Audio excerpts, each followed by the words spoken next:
I'm going to be here with the general, the legend who raised many, mentored millions and thousands. But I'm going to allow him to tell us who he is, just his names. Thank you for having me in your podcast. So much appreciated. My name is Thomas Taule, popular known as Ace on the street, and in the corporate world known as Thomas. So that's me, Thomas Ace Taule. It's me. Okay, let's go back in time. Let's pretend that there is like a time where we can go back in time. Let's go back. Where did Tom grow up, and how was life for him growing up? Yes, I grew up in the Free State. Part of my childhood and teenage life, all that I lived in a place called between two places. My childhood was mostly in a place called Tabanchu. It's in the Free State. And we moved from Tabanchu, that is my family, to a place called Botshabelo. So I then really, a lot of what is me today, it was crafted in that place, Botshabelo. It was about outside Bloemfontein, 50 km outside Bloemfontein. So that's why I kind of found my passion in life, and my passion in life was sports. When I say sports, particularly soccer, I play, football on the street, just like many. But actually, that football became my future. Okay, so let's give details and context. Is there anybody in the family who was also perhaps in the sport? I mean, I was born in '92. Yeah. And being born in '92, back then we didn't have TV in my household. Yes. You know what I mean? It was quite rare to know of soccer or see other players. Yes. How was soccer introduced to you? Yes. I grew up from fairly poorly background. I was raised by my father and my mother, who were both, my mother worked as a domestic worker. So my father was just a general worker, really, or construction sometimes. So these are you cannot call they have a professional job.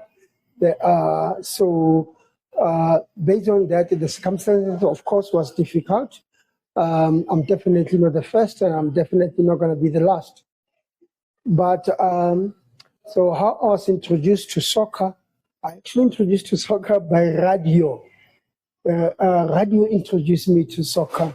You listen to radio, and these broadcasters actually entertaining us, listening to them, talking about these players that they were playing in front of them. Particularly, hence my nickname Ace came from there. They were talking about this guy called Ace Ntsoelengoe. And what they were saying about this guy, when this guy was playing football, I started to be curious about football and Ace Ntsoelengoe. I was young, but I started to be curious about reading anything that shows a soccer of people playing soccer. From that kind of media, then I got introduced to the real Ace Ntsoelengoe, that I saw the guy there. Talking about TV, that's the history of South Africa, where TV, at that time, that the earlier time of that, it was really radio, print media, I couldn't really read the English myself very well, but I will pick up play with the name, and you pick up people playing soccer. You pick up that Isinsulungu is playing for Kaizer Chiefs. Then I started to fall in love with the football club called Kaizer Chiefs just because of Isinsulungu and the broadcasters when they talk about, they praise them. It's all great. The time the TV comes, we then watch this game of Ace Nsumengo of Kaizer Chiefs. The time the TV was introduced from the sport of soccer introduced to me, like I really said, the radio, the broadcasters, they were entertaining. And those broadcasters, they made me really fall in love with a football club called Kaizer Chiefs, and in love with their superstar called Ace Nsumengo, who played for Kaizer Chiefs and was playing for different clubs in America.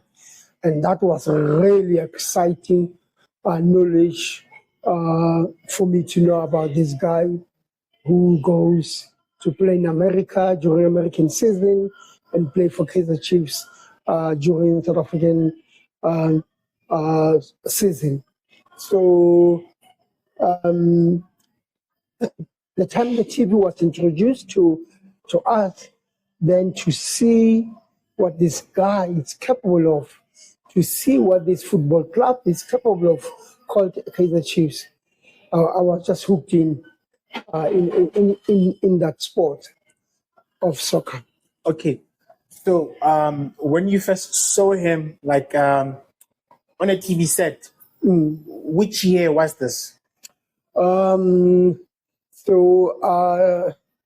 think it should be. I was born in 1970, so I'm talking now the late 80s, early maybe mid 80s. Black and white. Yeah, black and white TV. Yes, that's when we started to see the talent of South Africa, and you kind of started to wanna be one of those, starting to get the inspiration. So when we play on the street, as the now young people, you kind of have your role model. So my role model was definitely Ace Nsumengo. Then I want to do what Ace was doing, what I saw on TV. You should understand that back then there was no structures that are here now. You have a proper coach coaching this kid.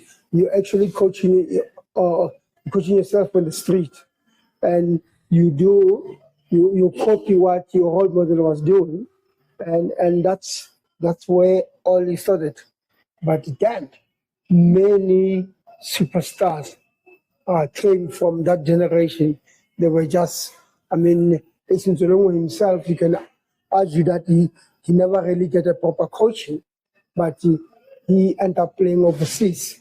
Back in the days when that was not fashionable as it is today. It just shows how talented just the man was. So look, I feel like you've answered me, but I'm gonna ask anyway. I like boxing. I like UFC, but I can't do that myself. You had a soccer game being broadcasted, and then it just made you to, let me go and try this thing. What made you say, hey man, I've got this? And then my other question would be, I would assume just getting a soccer ball was hard. How would you guys assess or access a soccer ball? And if there wasn't a soccer ball, what would you use? Where would you play exactly? Do you guys have goal post? Just draw this picture for me with words. Yes. Today, when they call our craft at university, we follow under women faculty. at universities, that's where you find people doing creative arts, people doing sports. So particularly people in that space are very creative. So, to me, soccer was introduced, like I said, through radio, and we played soccer using plastic balls at the time. When you're lucky, you use plastic ball. So when that plastic ball, because the life of plastic ball, anything can happen. We play on the street, there is bottles there is this, wires, then the ball can just pop out and you don't have a ball again. So that, because you still want to continue to play this football on the street with your friends, then you find like you go, then that's where creative mind comes. We used to use, the lapis from our parents. The rags. Yeah, rags. The rags, cloth. Then we'll take cloth. Old jerseys and whatnot. Yes. Then we actually use a ball. You use that to make a ball. And then, so it continues. So at my household then, if there was anything I will ask from my parents, is then to have a ball, this plastic ball. So it was not an expensive thing to have. So, and my particularly my mother made sure I have a ball. And the ball made me have friends. Because when you have a ball, then everybody come to your household, can we please come and play with the ball? Then you play, and then because the ball is mine, I started to become the leader of the group. Because now they're using my ball. I tell them when are we gonna play and when are we gonna stop. When my mood says like, no, I'm going home, we're not playing. I'm taking my ball, we're going. So, and when I look back, it's actually where my leadership started, in that space, with this ball. Yeah. Yeah. Okay.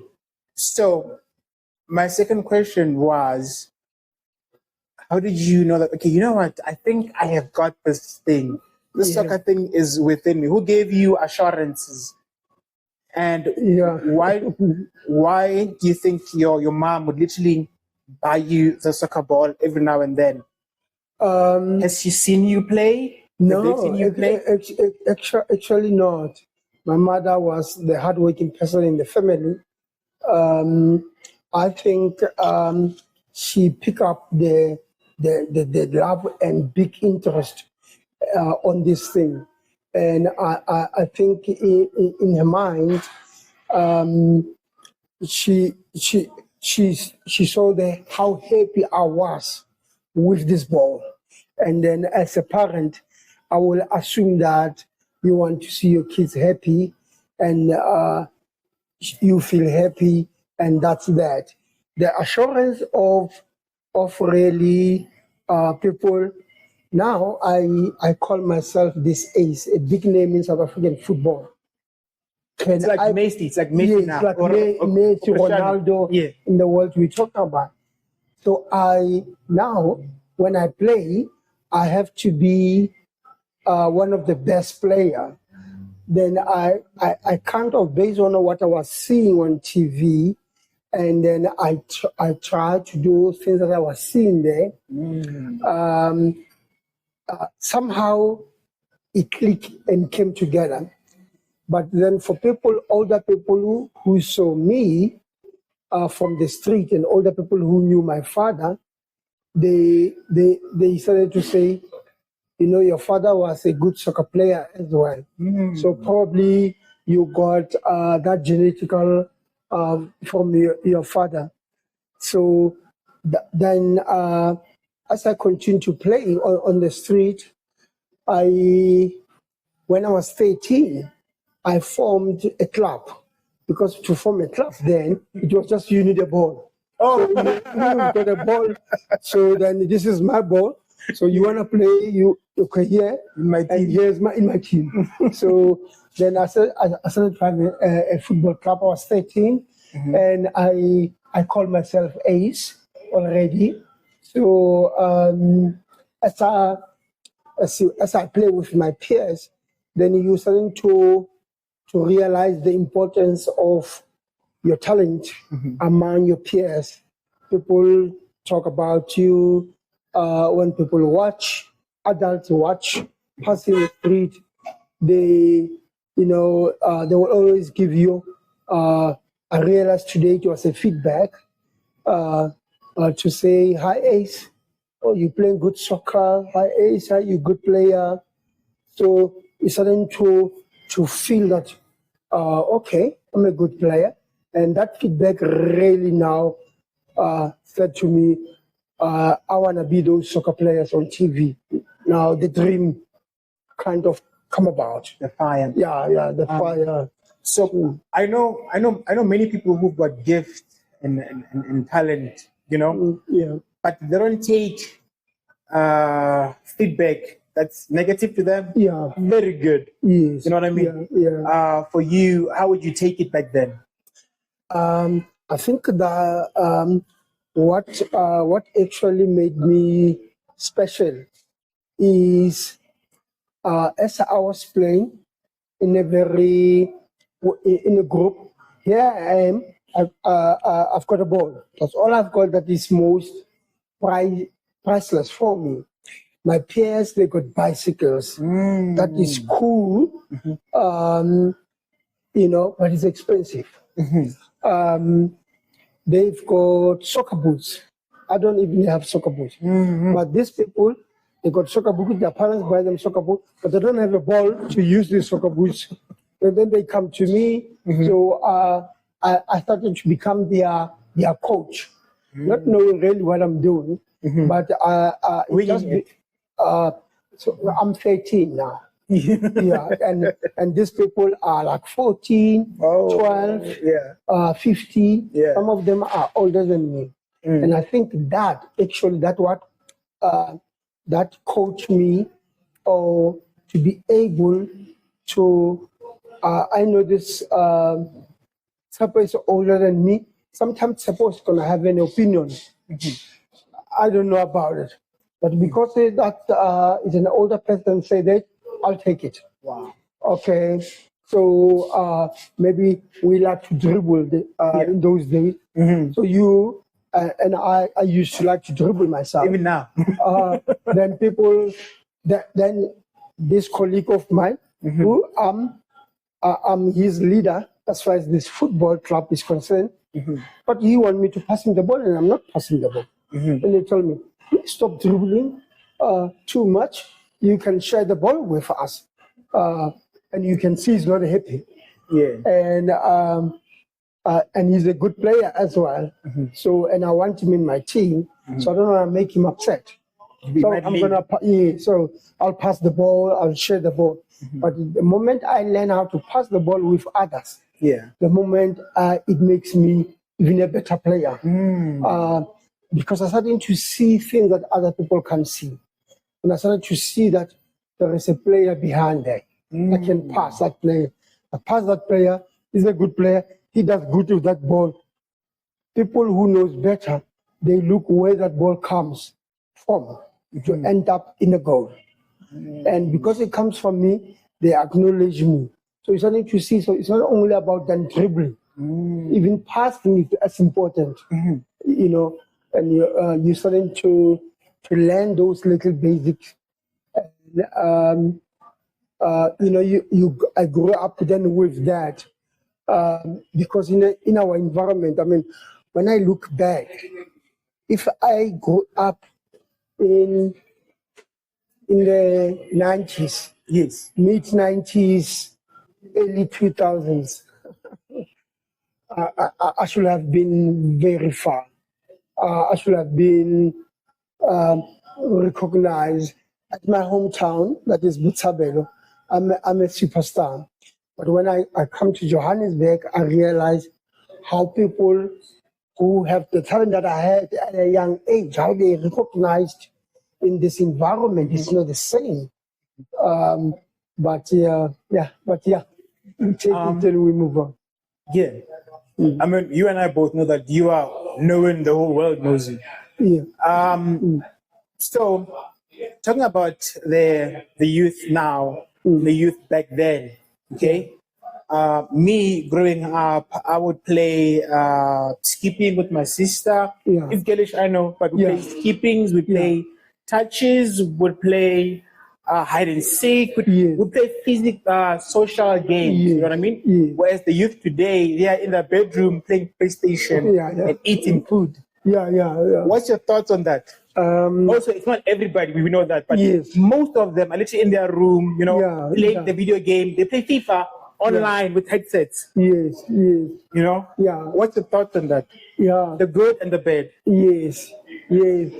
I like that, the good and the bad, because my son is one of those now generation, and I advocate for physical wellness. I advocate for who were playing on the street there, but the street was not as dangerous as it is now.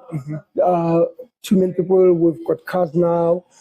Cars are on our street there. The driving, you cannot say it's excellent.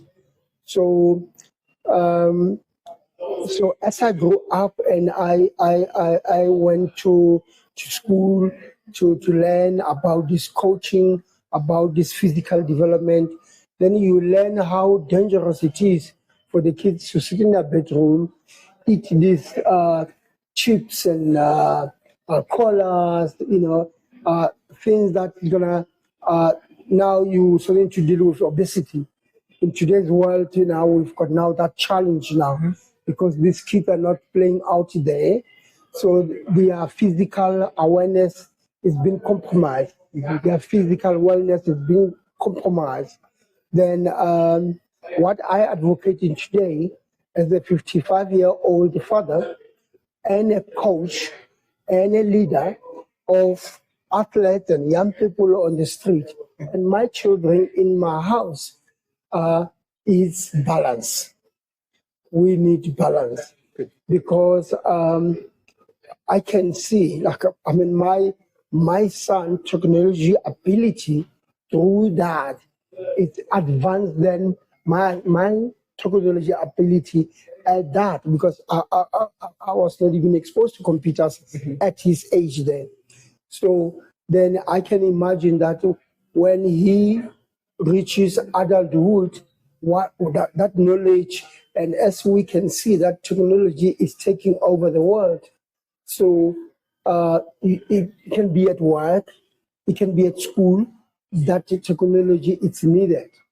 So you can't say, stop that. So you need to find balance for young people today to engage with computers and learn there, but that's now feeding their mind mental development as far as that computers is concerned. But you don't forget the physical development on the other hand. And then if you find balance, you'll find a lot of other communities. As in South Africa, you have got diverse communities. You've got Indian community, you've got black communities, and you've got white communities. And sometimes it comes with the resources. So some people got the resources, so okay, I can buy my son soccer boots, and I can register my son for a soccer or a cricket club, and I can buy my son a tablet, start introduction into this, or these mobile phones these days. Then through all of that, you make time and opportunity for the young person to play the cricket, to use their laptop, tablets, mobile phone, doing any other games in their computers. These FIFA games, if they're interested in sports. So then by so doing, you basically expose to the children the life that the future of the world is telling us it is now. So the problem comes if there is no balance, and the kids can just, eat whatever they like, sit down and they do that. So we're failing our children if we do that. So my advice to all it will be we need to find a balance raising these children today in 2025. Okay, good answer. Good answer. Growing up, I had like some privilege and whatnot to live with the white family. Yeah. And I didn't understand this because we would be playing FIFA, and the women would say, "You guys have an hour to play. Yeah. Afterwards, I want you in the pool." Yeah. Yeah. I'm like, "It's cold. This is more fun." Yeah. You know? Yeah. But with what you're saying, it makes sense. We have Yeah. to balance, you know? Yes. Yeah. Okay. So, if you were born this age, I'm guessing your parents would like register you in a club, you know what I mean? And then very soon you go for trials, and if they pick you up, maybe you play for like junior chiefs and whatnot. But back then, which steps did you take in regards to your soccer career, and didn't your school life suffer? I tell you, there was definitely not what you're talking about when we were growing up, the structures of junior sports and the link of that junior sport as a pathway to perhaps professional sports that I was disparate for it or to be part of it. So if you lucky and growing up in in the provinces like in the Free State, you're actually far from a lot of opportunities. So I mean, I played. I was scouted, or I was seen by somebody who met us when I was 18.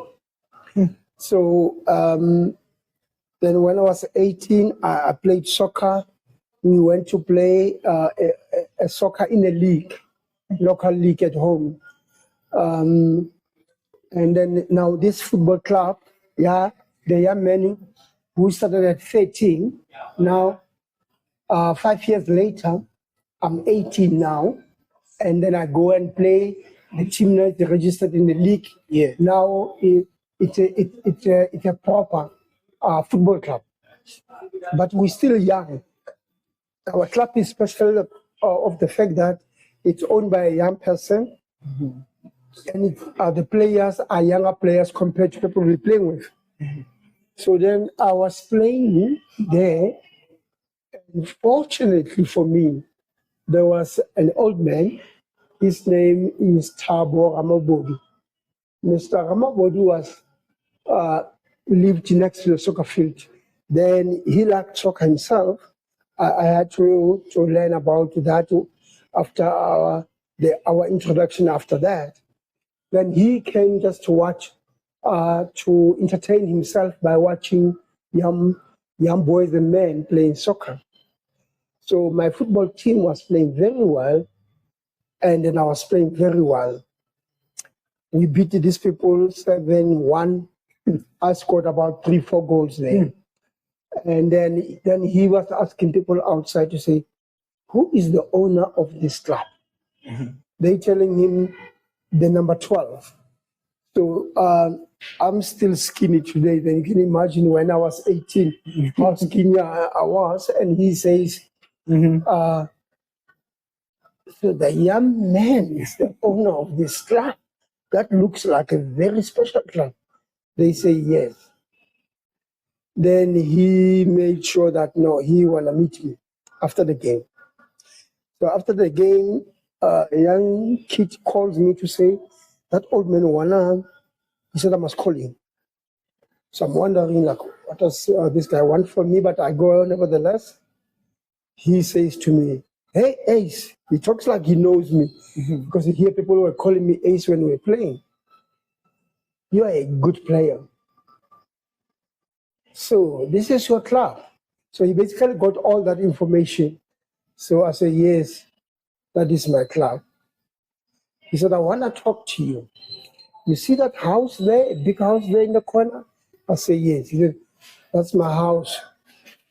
After you finish what you have to do here, please come there." So then My team is waiting. After the game, we normally sit. I normally have to talk to them, to tell them feedback, how we played and all of that. They're waiting for me for that. So I come.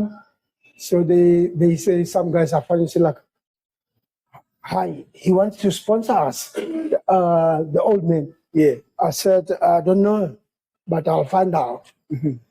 Because now I'm a young boy, I'm still going to school. Yeah. And now this club, it's mine. If Tsepo doesn't have soccer boots, it's my problem. And if Tsepo is actually the better player that cannot, Tsepo's parents cannot buy Tsepo's boots, but I want Tsepo on the field. It's my problem. You gotta make a plan.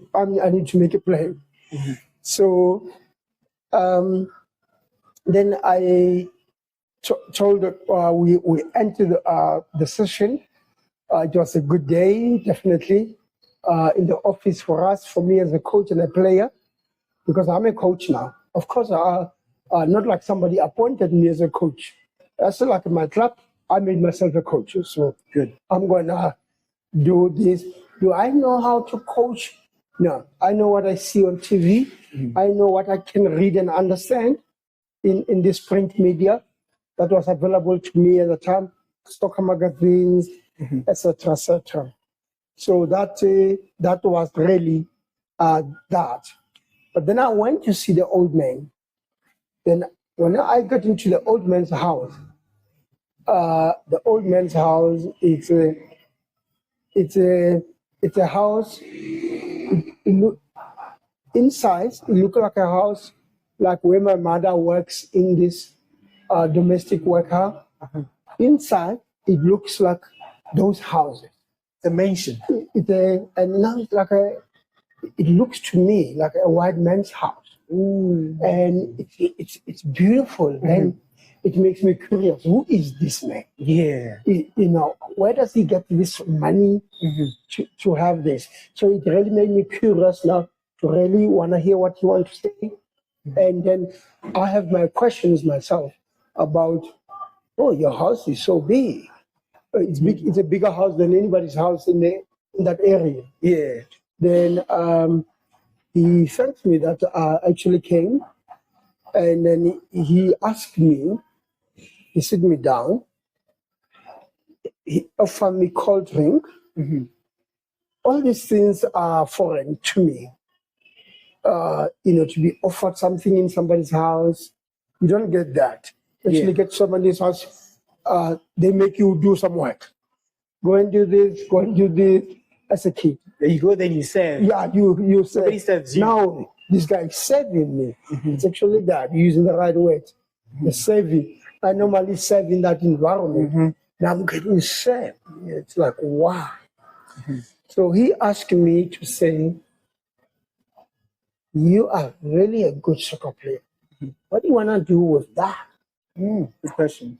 I said by that time, I actually wrote a letter to Jomo Cosmos. Wow. That was Jomo Cosmos during that era, in my 80th birthday.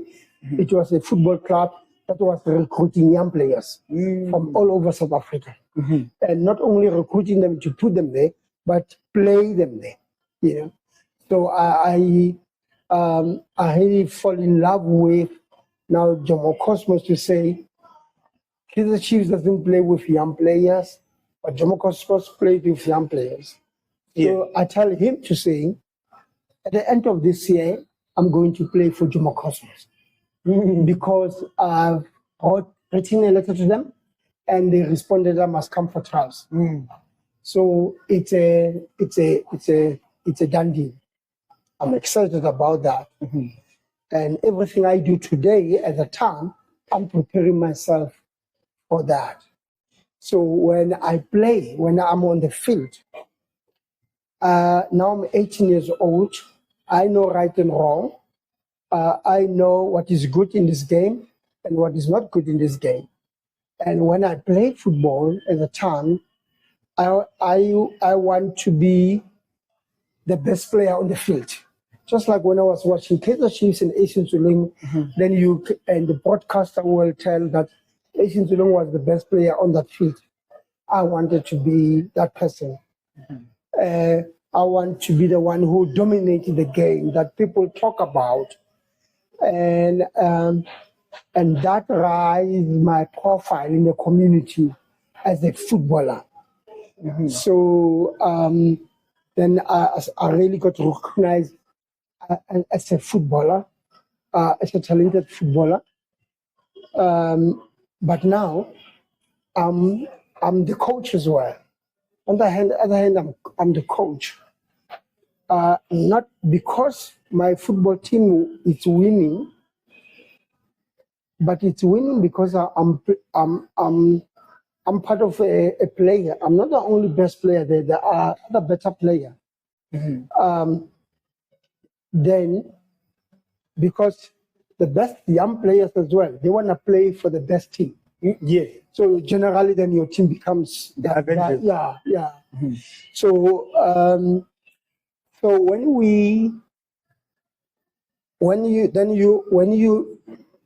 want to put a microscope then on this football club, there is a coach. It's me. Is he a good coach? Does he know what he's doing? But simply because the games are being won, you might assume it's because of the coach. Yeah. But it was actually because of the players. Because of him as a player and the players surrounding him as well. Yeah. So, but then for other people, they thought that he cannot win if he's not a better coach.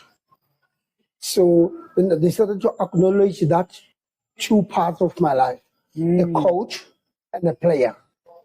So then that of being my coach in the league, they recognized my coaching ability. And then there was an opportunity to send people into the coaching courses. Wow. Then the clubs, the executive of the league, they had to, I'm in the meeting with them as the owner of the club. You were there, but I'm a coach again. So they talking there who's supposed to be sent to these courses. Then I was in standard 8, they call it grade what now? I think 9, isn't it 9? Isn't it 10? I don't know. It's okay. Yes. High school. Yes, but I'm in high school. So then a principal of a school next to my home, who was a really passionate, crazy old man about football, and who knows me, not like knowing me as a person, but he heard about my name, he's seen me playing, he's seen my team playing, and he's got a huge respect for that team. So he said, this young man, he pointed at goosebumps. They recognize in that space as an 18-year-old with a lot of people, older people here, who are being seen as seniors when you talk about coaching. So I said to them, no, I'm too young. The old man said to me, no, the chairman of the league, who was, his name was, my namesake Thomas Dickold. He said, it's fine. We just want you to do what you do with your club. That's all we ask. You know, and when you go to that court, guess what? You and your club going to benefit more than us, because now you're going to learn more. You're going to coach your club. Yes, we want you to coach other coaches, but your club will always have access to you, and then it's a benefit for them.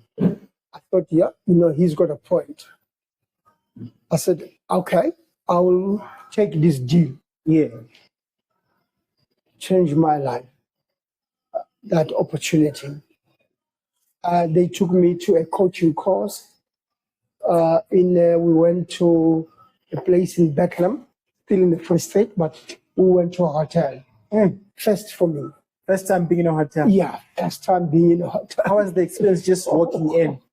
Yeah, no, it was I was just like, my eyes were just In wonder. too much. And then at the time, I'm following football. We know there is the coaches of these Kaizer Chiefs. There was a coach, Yamazulu at the time, called Clive Barker. Yes. Apparently, he was the coach there who's going to coach us. And I know this guy. I've seen this guy on TV. I mean, that's Milestone. yeah, that's a milestone. And they taking me into this room. I mean, at my house, I'm sleeping in the kitchen. And I'm going to a proper room. I'm gonna sleep there. So you've never had a room in your own bed in your life, exactly. but rather you would sleep in your kitchen, meaning you'd wait for everybody to finish eating, then after eating, you put the stuff aside, and prep your own bed, like you're camping. Yes, And then now you're living in this hotel. You've got your own room, your own space, your own privacy. Nobody says, wake up, man, we want to eat anymore. No, of course. And that you can imagine for a young 18-year-old boy coming from the castle, like, you know what I mean? From like a village. Yes. That, but those were then moments when I look back at my life, I look at those moments as the educational moment. And as then in that room, they put me with Brafil Nyamani, who I met in my 30s. When I met him there, Phil Nyamani was a journalist for the Star. He was there to cover that event of coaches there, and then I'm sharing a room with this person. Like, it's basically 2 rooms, and then he's next to my room. And he's given responsibility to say, you must make sure I don't oversleep. I wake up in the morning, I wash, I go for breakfast, and then I go for the course. So he was my father basically there. And what an experience. And then when I came back there, the confidence I learned from there. So when you're talking about school learning, you're talking about education. So life education and school education.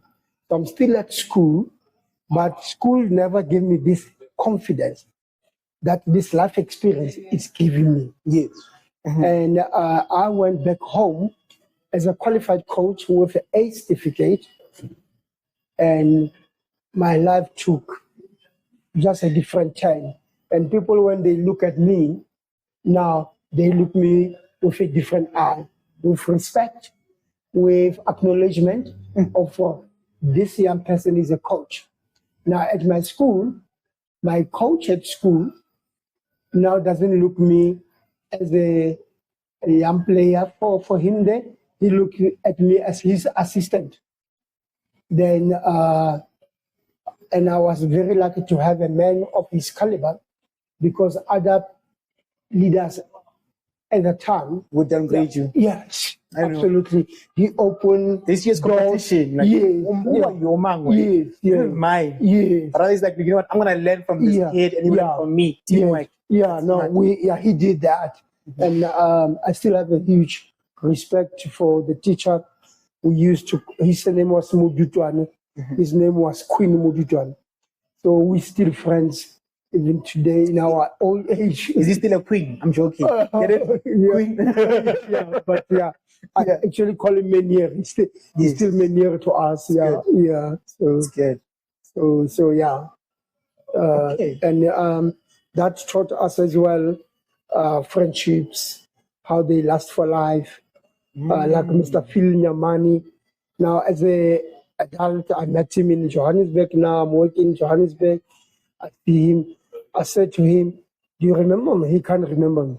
I said, do you remember a young boy you looked after in your course? Now he decided to put, I said, oh no, the beard, no. Now he remember me now.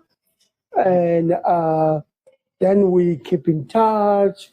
Now I'm doing my own sports project. I want them to be covered. Feeling your money is available to do that. Wow. So it's just amazing story indeed. Okay. So back in the day, you saying that your soccer career took you to a point where you got to get free education in regards to coaching. How far did you go in regards to professionally? Did you ever enter the door? Were you close? What happened? Yeah. How was that? So as I initially mentioned that on that year,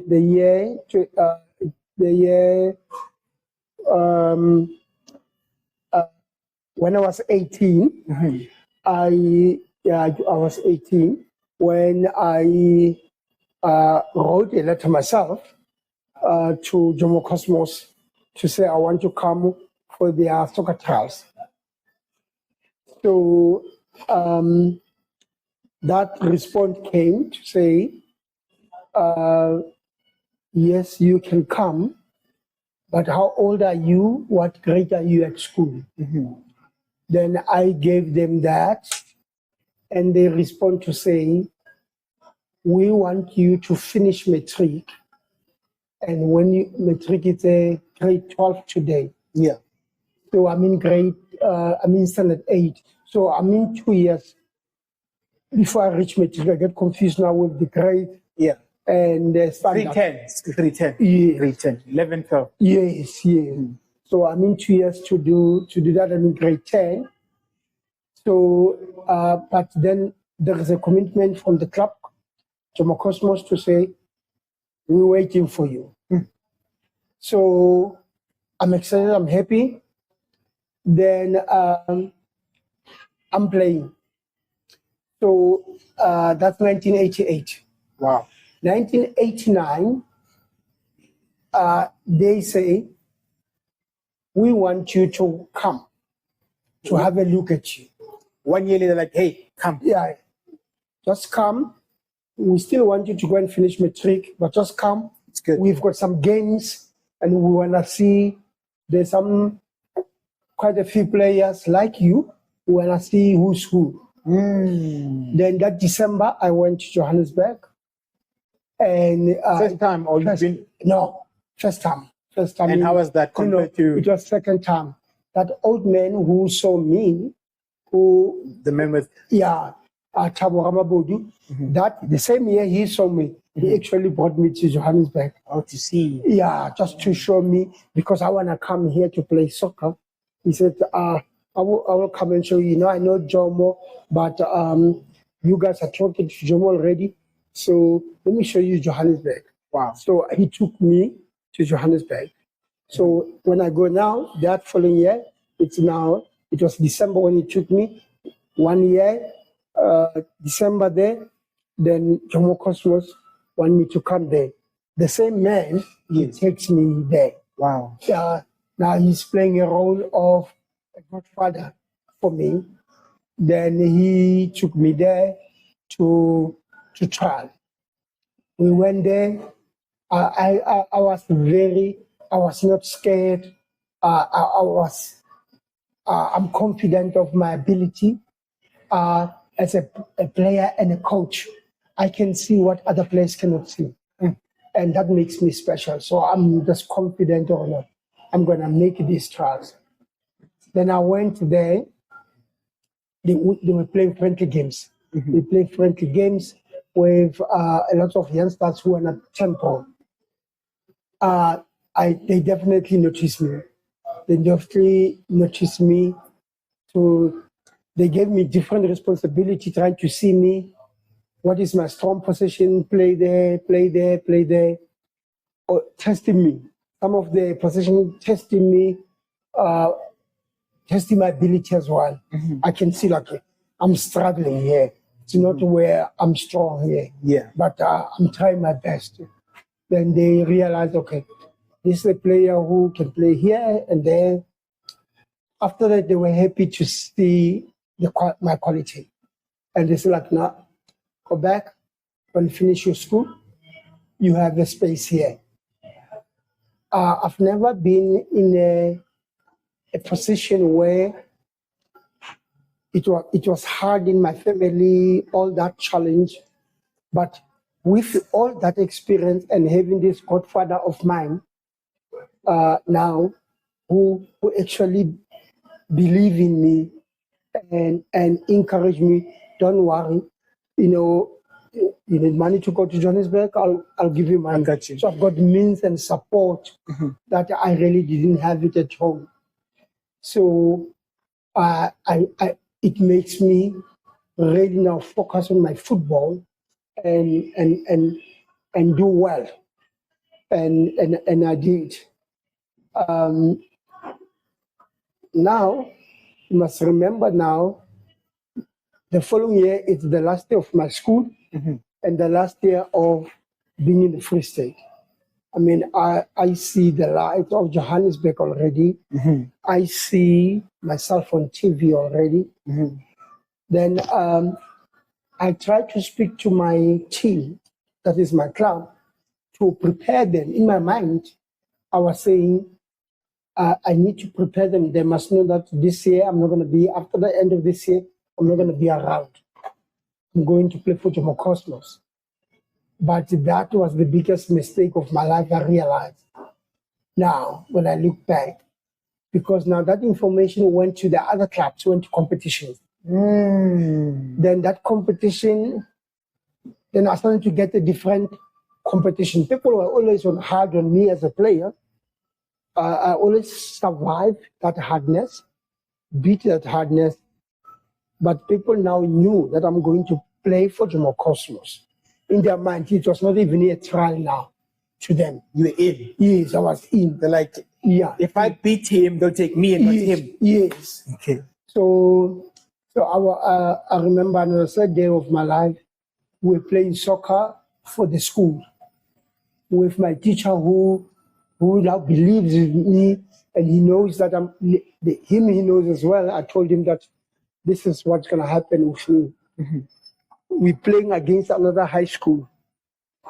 So some of those players, we compete with them, with their clubs in the community.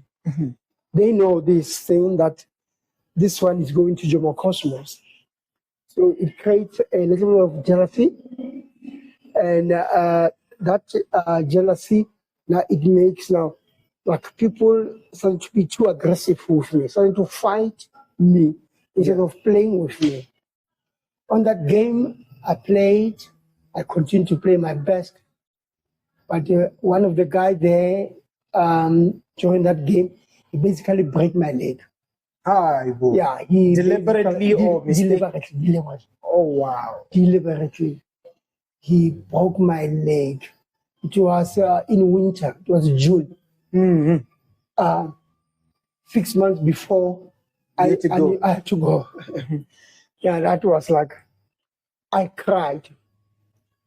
Our people thought I was crying because I was in pain. I was not actually crying. Opportunity. I was crying because I knew that now I doubted now. Yeah. That this is going to happen. They took me to hospital. I put a plaster. That plaster took 3 months. Yeah. And after 3 months, it was June.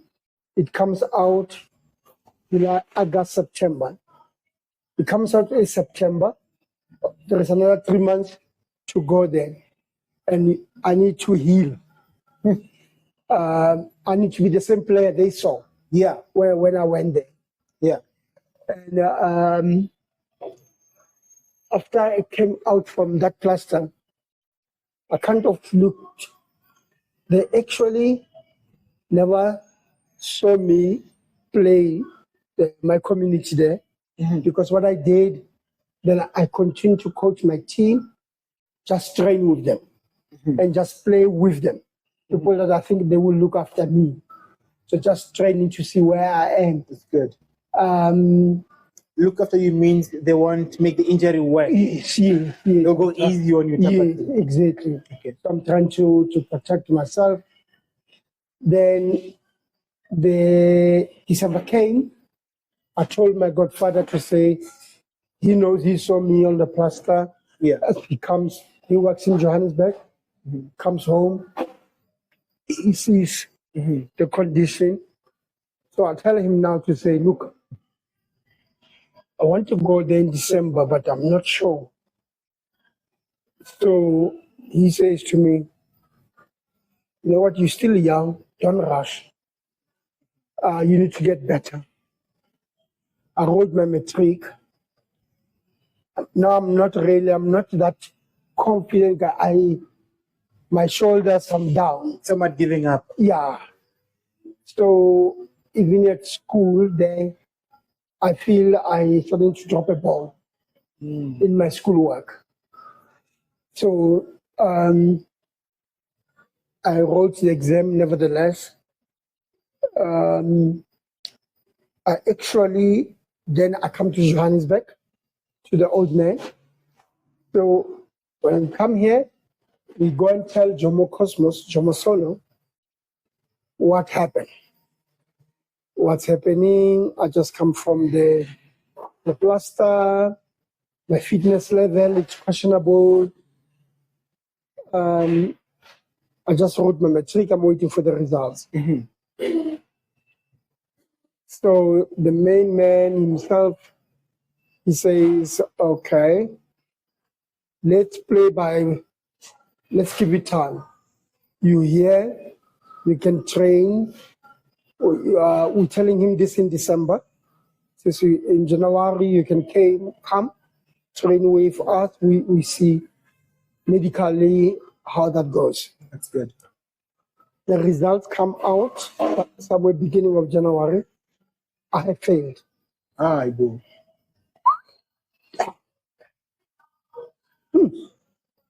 I need to make some big decision needs to be made.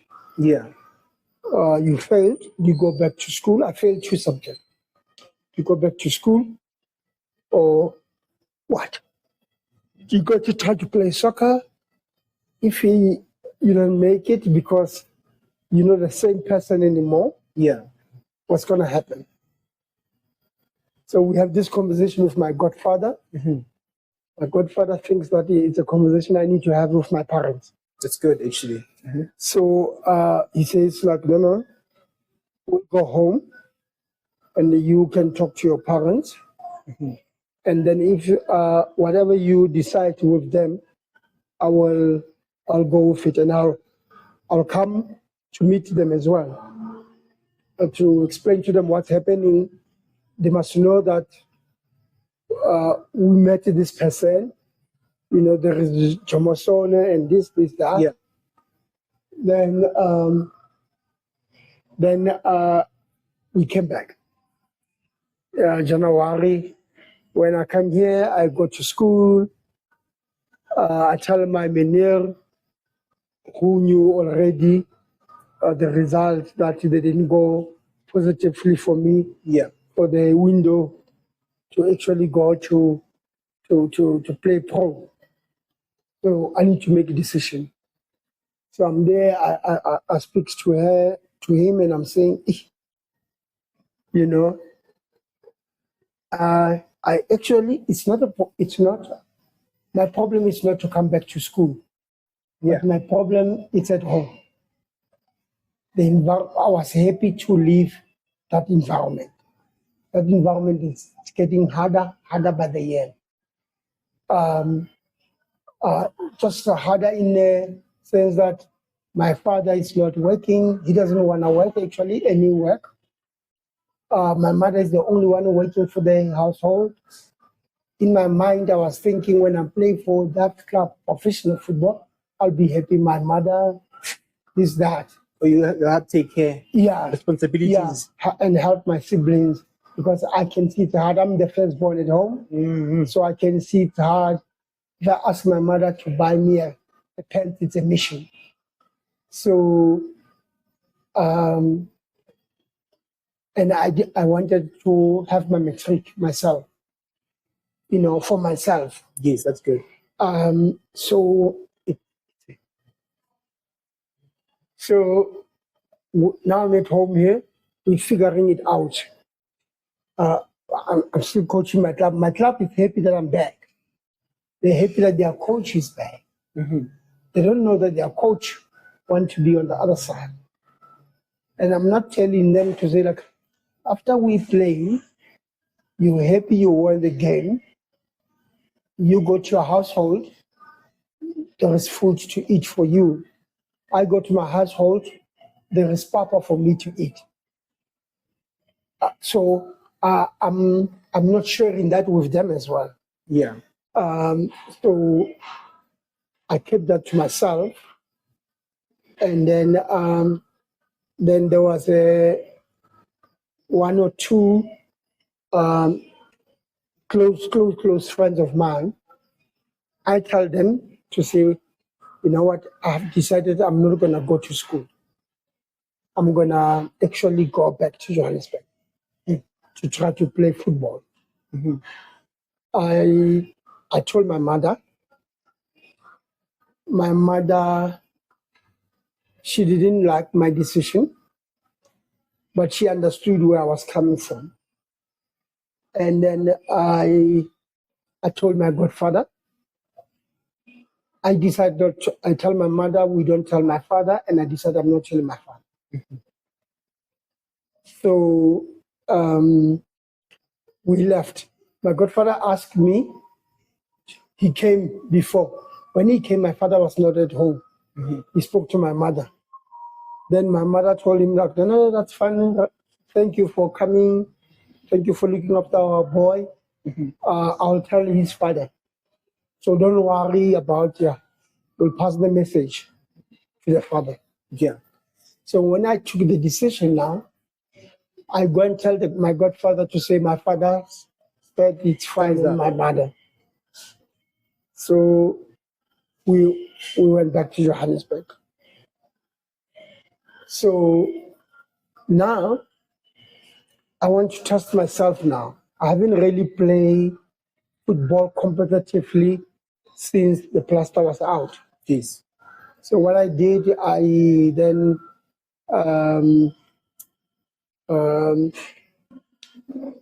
joined a football club, like I just said, a amateur club in Johannesburg, in a place called Roodepoort there. That's where I was staying. That's where the old man was staying. So I play for a football club there. And these guys, I still have my magic. These guys got excited with me on training. So they telling me they've got a match on Saturday. Yeah. No, on Sunday, they want me to come. I said, okay, I'll come. So I'm happy, I'm confident. People are talking the way people talk to you about me when I play. Wow. So I'm saying, like, okay, I'm back. I'm not telling them that that I was broke, my leg was broken. I don't tell this guy.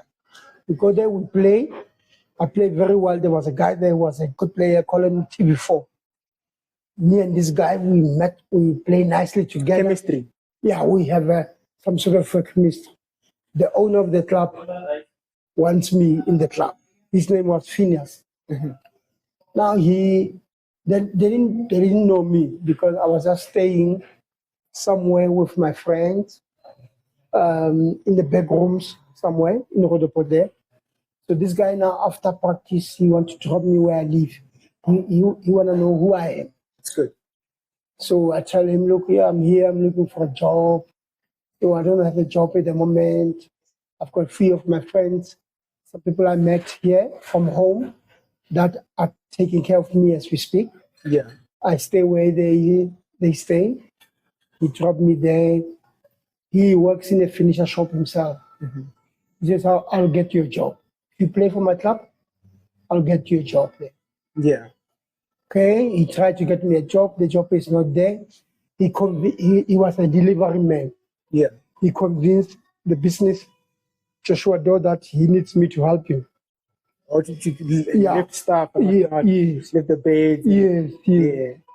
Then he gets me. Then I do that with him during the day. After that, he dropped me at parties. So, okay, this is cool. I can play. So I think I can, if I can play for the whole year. Now this is 1991. If I can play the whole year, no problem. I can go to Jomo. Okay. I play there. This guy, when we go to places, if we're going to fetch something from a certain Joshua door, we will tell them there, don't you have a job for my friend there, Yeah. trying to hook me up. Yeah. Then we get this lady, this lady was Mrs. Scottier, that's her name. I don't forget people who make impact in my life. That's good. Mrs. Scottier tell this guy to say, needs a cleaner of the shop, of a store finisher. Yeah. Yeah. If I don't mind that job, I'll be good. As a assistant, his assistant, this guy, I'm not earning a full salary. I'm what you call it. It's like it's not permanent. Yeah, part-time. Part-time. Probably in commission, right? Yes. Commission based. So if I get this job as a cleaner, it's a full time. I'll have money. full money. So based on that, I'm saying that, and he encouraged me to take it. He said, look, I've seen you're very smart. Before you can get a job inside here as a salesman, stuff like that. Yeah. And I'm thinking, look, if I don't become poor, but I become a salesman, it's not bad. It's not bad. So I will go and start there. Yeah. Another thing that when you're talking generational, our generation was prepared to start at the bottom. This generation, they're not interested. They want to start at the top. So I went there, Miss Cotier, become cleaner. I'll make a coffee. She will send me to the shop to buy lunch. That was my job. The responsibilities there. I still pay for this guy. But I'm a qualified coach, remember? Yes. I did this coaching. Yeah. So one day I'm reading a newspaper. I see that they're looking for coaches. They don't say soccer coaches. They were looking for sports coaches. So I thought, okay, I don't know what sports, but I can coach soccer. Yeah. So, and I've got papers. Yeah. That speaks to that. I asked my boss to use the phone number to phone here. Yeah. He gives me the phone. I phone. These people says, come on Saturday. Saturday, I work in the shop. Yeah. I come. I go and lie to Mrs. Cotier to say, this weekend I wanted to go home to Bloemfontein To see your family. to see my family. Apparently, my father is not well. Can I please be allowed to go? Yeah. Mrs. Cotier treated me like a son. Yeah. He said, like, no, that's fine. You'll be here on Monday. I'll be here on Monday. Yeah. So I went on Saturday to that coaching. I'm not going to any free state. I actually lied. Yeah. So I go there. When I get there, they're coaching kids. Yeah. They're coaching kids. They coach them different sports. Soccer, cricket, and all of this. Some of these things I don't know. Yeah. But I know soccer. And I understand the framework of coaching. Yeah. I watch them there. I think I can do this. But I'm not sure of my language. They speak English here. My English is not that good. My Afrikaans was actually better. Oh, that's good. Because in the Free State, they Yeah. speak Afrikaans. Sesotho and Afrikaans, Yeah, right? Sesotho and Afrikaans. Yeah. So my Afrikaans is better than English. But anyway, I can try. So those people, they tell us they're looking for coaches. These coaches work in the schools. Wow. And then we must wait to see some of the coaching that's going to happen. Yeah. If we like what we see, then we have to sign some contracts. So We were about 100. It was a lot of us. Wow. There were teachers there, qualified teachers, who want to leave teaching because they like sports, Yeah. this. That kind of threatened me.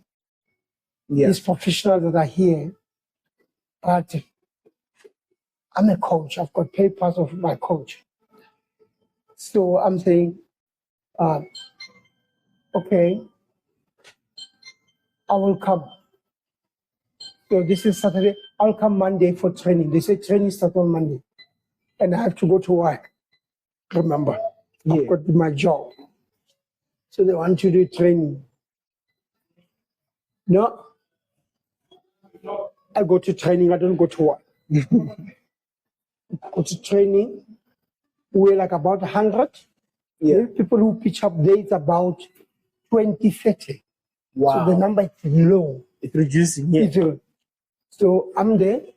When I'm there, I ask for a lunch. I ask for public phone. What to call?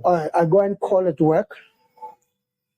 Now, when I call, I tell them that my father is not very well. No. So I'm still here. That's why. In the Free State. Mm-hmm. I don't know when I'm going to come back. Yeah. But my mother was suggesting, let's see if my father can survive this week. Yeah. If my father survives this week, I'll come on Saturday. I'll be work on the other Monday. She's not happy. Nobody's going to clean her floor. But I'm a good boy. I must come. Yeah. Then I do the training for a week. Every day, people, that's 30. Tuesday, some people are not coming. Wednesday, people are dropping off. Yeah. Well, by Friday, we're 2. People were there. Another guy who likes sport, you can tell he's passionate about sport. These people, they got a liking of me because I'm a coach. So I've got already I've got my style as a coach. Yeah. So when you put me with the kids, I don't do what this guy's doing. I do my thing. You know what you're doing. Yes. Yeah. So they can see that. Now they give a feedback that Friday to say I'm the better coach. Compared to the teachers and what this, yeah. So now it's only 2 of us. Oh wow. And this guy, he was working, I can't remember his job, but he was a soccer player himself. So he's very active.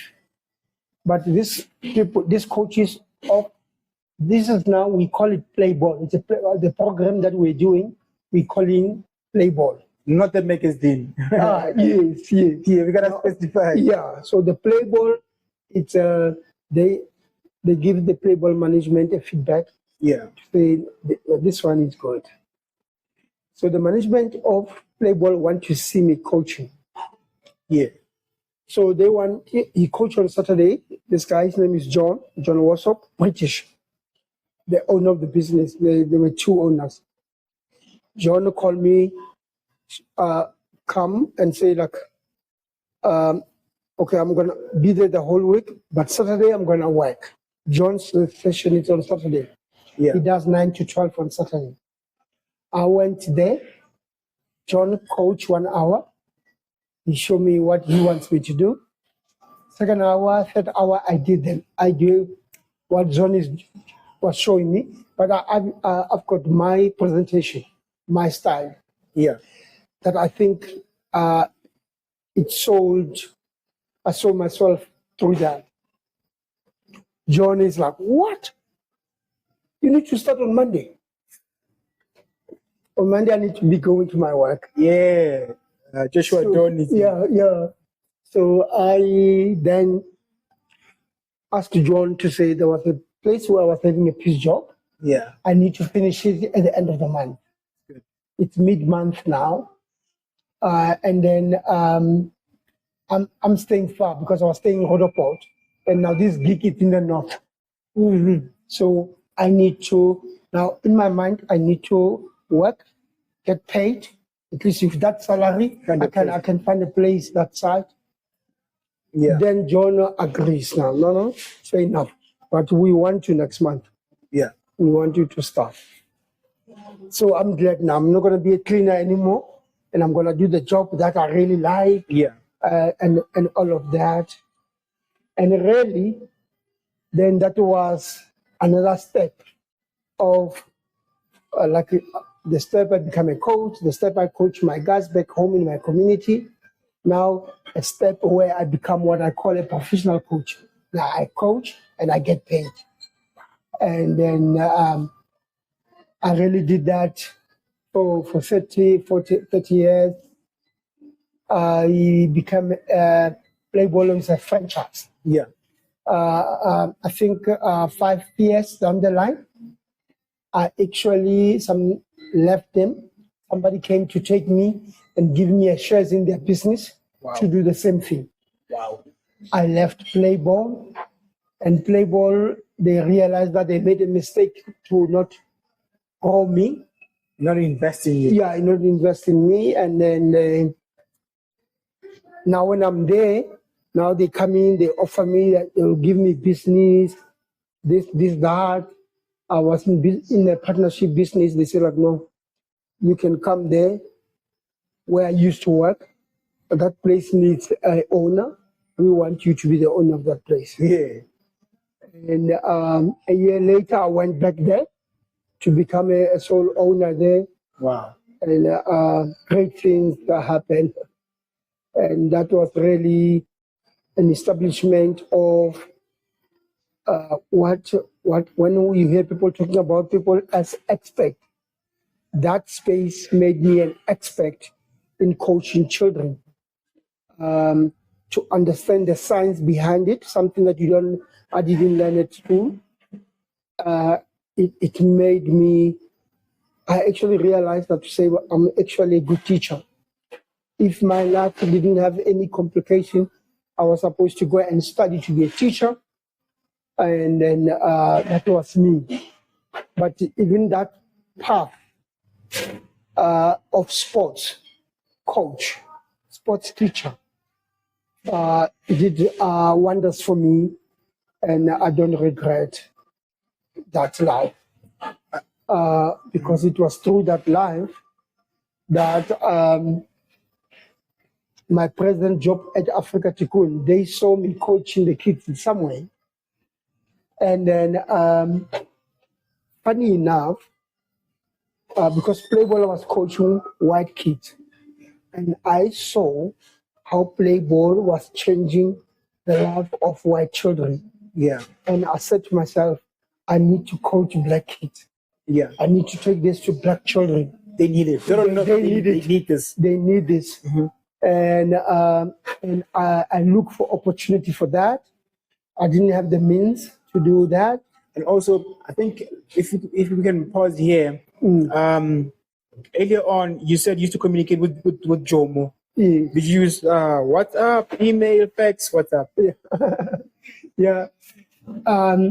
Basically, my godfather became now.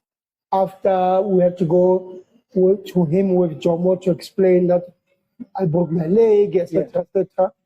As an adult at the time, closer to my life, he became the mediator. Yeah, the mediator between Jomo and me. Okay. Mostly there were two communications. He was using a phone. A phone. And was using a phone. At the time, there was no cell phone. Letters. Yeah. He was using... Post. No, him, because he was working in Johannesburg. Oh. So he will use the phone, or he will drive and meet. So that was really the communication that he was doing. So now, if I need a job, I can go on LinkedIn. You know what I mean? So back then, when you were looking for a field you wanted to jump in, how would you go about it? Yeah, at that time, I mean, actually, I was sharing that with my kids to say, because my second born just finished university now. So that's what they're doing now. LinkedIn put it their profile, this, that. And we used to go and knock at the door. and come and say, look, And say yourself. yeah, I'm actually looking for a job. So that was that. And then for the professional jobs like nurses, doctors, and all of that, then there was a things like telegram and letters. Oh. Then those people knew how to use and do, and then will do. So for people like us who don't have that understanding, yes, it was actually really physical. You know, Yeah. or somebody, your Connection. brother, your sister, actually brings you. See, This yeah, you one- said you need a cleaner here. This is the guy who can do that. Yeah, Word of mouth. yeah, Okay. Your life sounds like a movie. yeah. You know. Yeah, it is. Yeah, and I feel like one day you should put this in a book. You know, if Yeah. possible, make this a movie. You know what I mean? Yeah, yeah. So look, a police guy, right? The police literally they were like a bulletproof, so they're Yeah. protected. You know, these guys would do like your ice skating, skateboard, or whatnot. They wear a helmet. These guys would ride bikes. Yeah. They have helmets and hand gloves and whatnot. Yeah. So if anything happens, they're safe. Yeah. Even you, when you are driving, you've got a safety belt on. Yes. Us being humans, you know, Yeah. some say that we are spiritual beings too. Yeah. Would you agree with that? It depends. I think it depends individually, and I've seen. I believe in the higher power. I want to. I've seen people who are spiritual. I think my daughter, for example, I started to see. She's 15. I see her as like somebody that you can say, this person is spiritual. She goes to church. You don't have to push or It comes do what- naturally for her. She it wants it. She's she hungry for wants, it. yeah. She's hungry for that. Uh-huh. At the church there, she participates in the activities there. Good. Yeah. So I believe in the higher power. I think for me it's that's it. I don't think I'll call myself spiritual. I'll go to church to support her, for example, Yeah. because I like that for her, or I'll go sometimes when miracles happen to my life, something that like, wow, how did it happen? So I will go to church to actually say, I will thank my God in this space in my house. But if this happened, I really need to go in the house of God and say thank you for all of that. Yeah. So I'm asking that because look, your life, it sounds like something was getting you through it all. Yeah. You faced like lots of obstacles and whatnot, Yeah, but yeah. you always came out on top. Yeah, So yeah. what carried you? Would you say, I don't know what you believe, would you say it's Mudimu? Would Yeah. you say it's Badimu? Yeah. Would you say it's just luck? Yeah.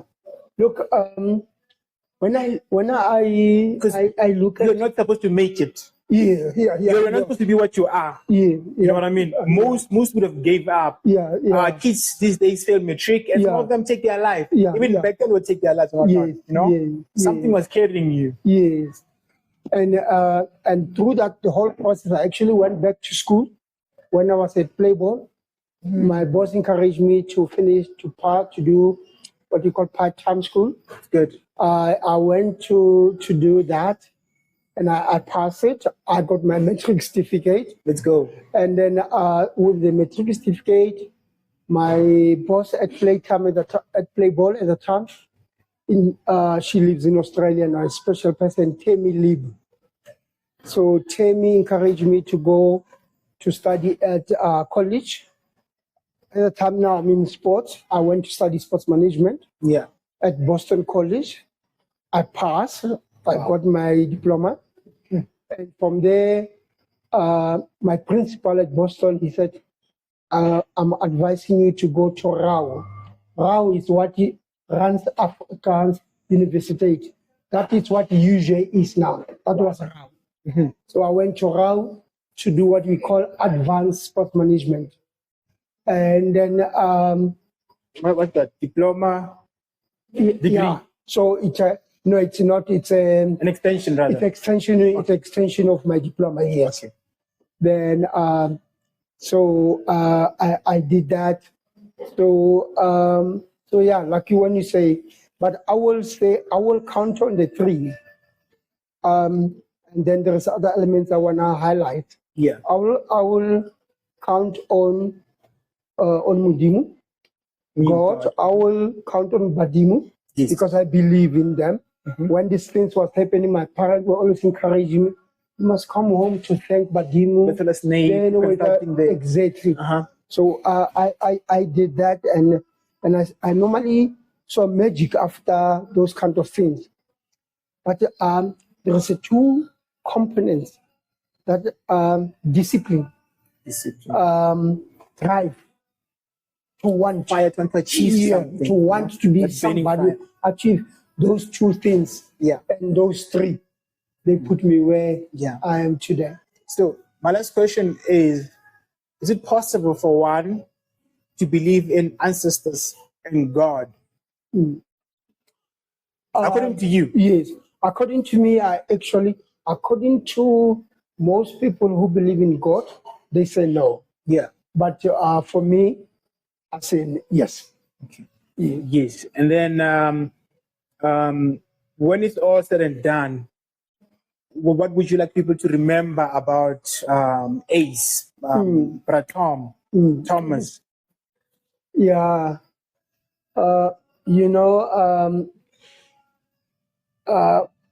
Perhaps most, as I want to be a role model to my children, role model for young people that I work with, I want them to take a drive, like the desire, the willingness, never give up, resilience. Because as you said, this story, to be where I am today, there was a lot of that. And that's what I would like people to remember. But something that is rewarding for me, I enjoy watching the seeds that I been part of it do well, do great, do better than I've done. Then I know I've contributed to humanity. That's good. Yeah. What's your thoughts on this conversation we had? It is. I thought you mentioned a book earlier on.